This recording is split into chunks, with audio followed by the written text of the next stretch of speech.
Já, Röst sjávarrannsóknasetur er óhagnaðardrifið sjálfstætt félag sem að var stofnað 2024.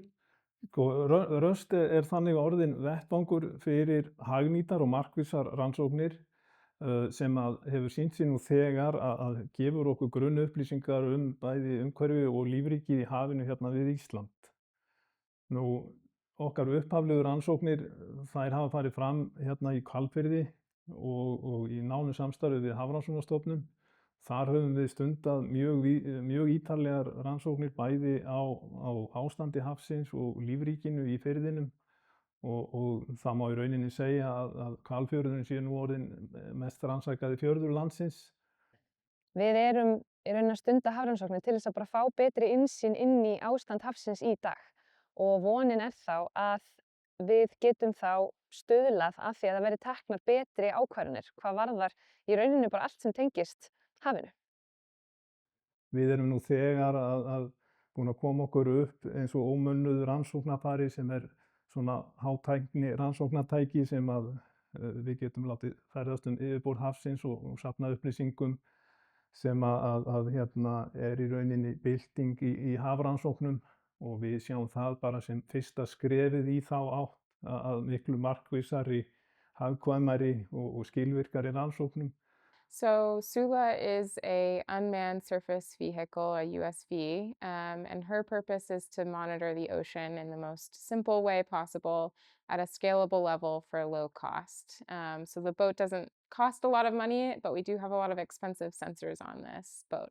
And those sensors monitor things like pH, PCO2, so carbon in the ocean, at the sea surface, and the atmosphere. As well as temperature and salinity, chlorophyll. We also have cameras and wind instruments to, measure the atmosphere. So the major purpose of this is to get into places where you can't normally get with a large research vessel and do continuous monitoring of the ocean without having a crew on board all the time. So SULA is equipped with a lot of different sensors.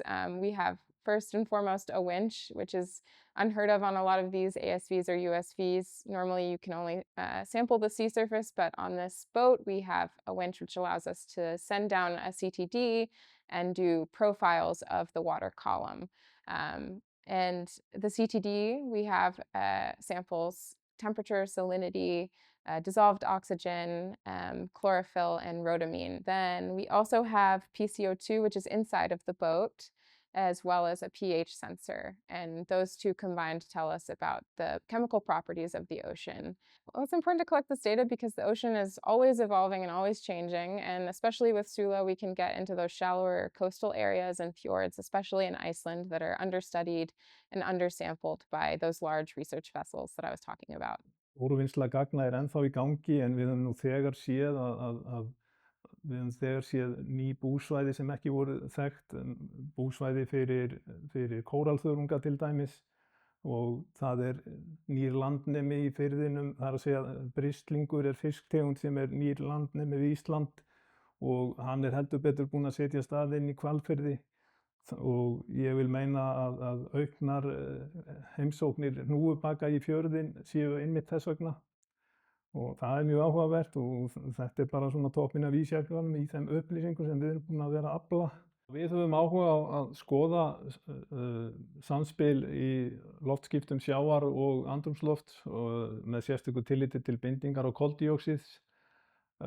Við núverandi aðstæður þá er þessi binding á koldíoxíð í hafi að valda súrnun sjávar en við ákveðnar aðstæður getur hafið bundið koldíoxíð án þess að auka súrnun sjávar og jafnvel spornað gegn súrnun og þetta eru hlutir sem við höfum huga á að skoða betur í framtíðinni.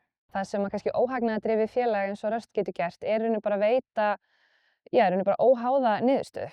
Það er engin að í rauninni reyna að búa til einhverja þekkingu sem segir eitthvað ákveðið. Það er bara verið að taka í rauninni status quo og deila því með fólki.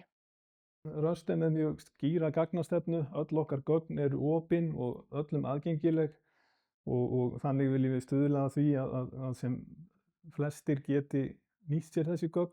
ekki bara að vísindafólk geti nýtt sér þetta heldur miklu víðari hópur fólks og það það sem okkur langar virkilega að vinna með líka. Við vitum að hafið í kringum okkur að breytast og við á Íslandi byggjum okkar viðurværi af hafinu og erum líka bara umlukin því. Við erum eyja í miðju Atlantshafinu. Þannig að mér finnst svona vera dálítil svona siðferðisleg skylda okkar, ekki bara á Íslandi heldur líka bara sem mannkyn, að vita betur hvað að gerast í hafinu. Þannig að við getum þá vonandi stuðlað að betri ákvarðanatöku málefni hafsins.